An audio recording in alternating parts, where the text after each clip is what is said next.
किसान बहुत परेशान था।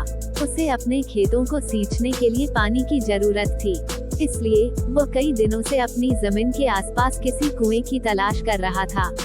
इसी तलाश में वह घूम ही रहा था कि अचानक उसे एक कुआं दिखा।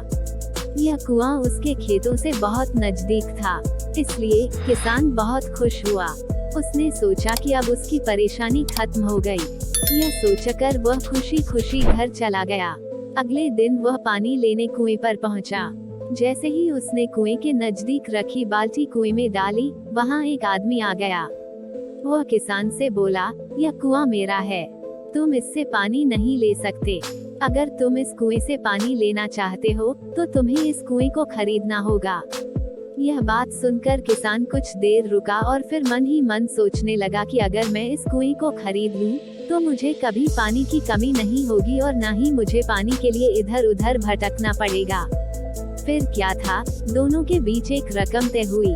किसान के पास उतने पैसे तो थे नहीं, लेकिन वह यह मौका छोड़ना नहीं चाहता था।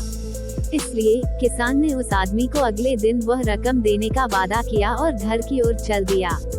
किसान के लिए कुआं खरीदने का यह अच्छा मौका था, इसलिए वह इस काम में जरा भी देर नहीं करना चाहता था।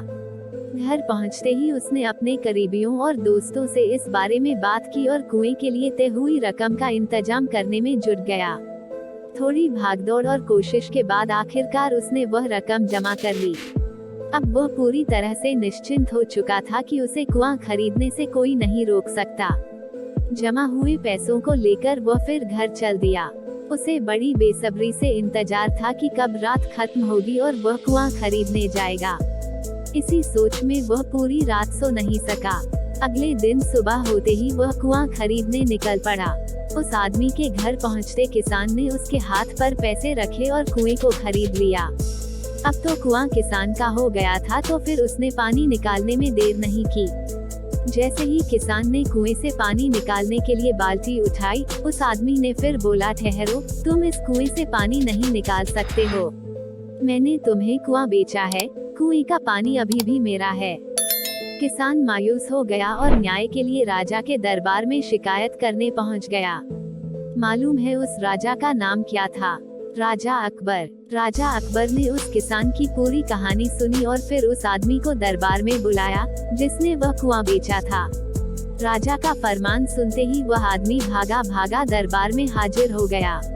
राजा ने उससे पूछा, जब तुमने इस किसान को अपना कुआं बेच दिया, तो फिर इसे पानी क्यों नहीं लेने दे रहे हो? आदमी बोला, महाराज, मैंने इसे केवल कुआं बेचा था, पानी नहीं। यह बात सुनकर राजा भी सोच में पड़ गए। उन्होंने कहा कि बात तो यह पते की कह रहा है, कुआं बेचा है, पानी तो नहीं। काफी देर सोचने के बाद जब इस समस्या को सुलझाने में वह नाकाम हो गए, तो उन्होंने बीरबल को बुलाया।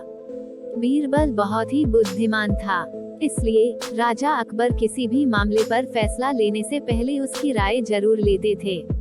बीरबल ने एक बार फिर दोनों से उनकी समस्या पूछी। पूरी बात जानने के बाद बीरबल ने उस आदमी से कहा, ठीक है, तुमने कुआं बेचा, पानी नहीं, फिर तुम्हारा पानी किसान के कुएं में क्या कर रहा है? कुआं तुम्हारा नहीं है, फौरन अपने पानी को कुएं से बाहर निकालो। बीरबल का इतना कहते ही उस आदमी को समझ आ गया कि अब उसकी चालाकी किसी काम नहीं आने वाली। उसने राजा से फौरन माफी मांगी और माना कि कुएं के साथ उसके पानी पर भी किसान का पूरा अधिकार है। यह देखकर राजा अकबर ने बीरबल की बुद्धिमानी की तारीफ की और कुआं बेचने वाले आदमी पर धोखेबाजी के लिए जुर्माना लगाया। कहानी से सीख। किसान और कुएं की कहानी से पता चलता है कि अपने आप को दूसरे से अधिक चालाक नहीं समझना चाहिए। साथ ही धोखा देने की आदत से भी दूर रहना चाहिए, क्योंकि कोई ऐसा भी हो सकता है जो आपसे भी अधिक बुद्धि का इस्तेमाल करना जानता हो। ऐसे में आपका धोखा पकड़ा जाएगा और आपको अपने किए का भुगतान करना होगा, जैसे इस कहानी के अंत में कुआं बेचने वाले आदमी को करना पड़ा।